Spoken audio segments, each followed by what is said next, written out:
Hello all, welcome back అండి. ఎప్పుడు తోటకూర పప్పే కాకుండా ఇలా ఒకసారి ట్రై చేసి చూడండి, చాలా బాగుంటుంది. చాలా క్విక్గా కూడా అయిపోతుంది. ముందుగా ఒక తోటకూర కట్ చేసుకొని బాగా క్లీన్ చేసుకొని పెట్టుకోవాలి.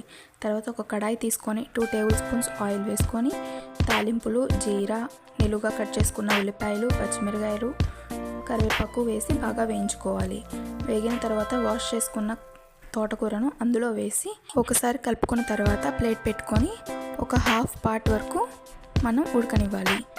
ఇలా ఉడికిన తర్వాత ఒక 4-5 టమాటాలను కట్ చేసుకొని పెట్టుకొని అందులో వేసుకొని ఒక 10 నిమిషాల పాటు బాగా మగ్గనిద్దాం. టమాటాలను బాగా మగ్గనివ్వాలండి.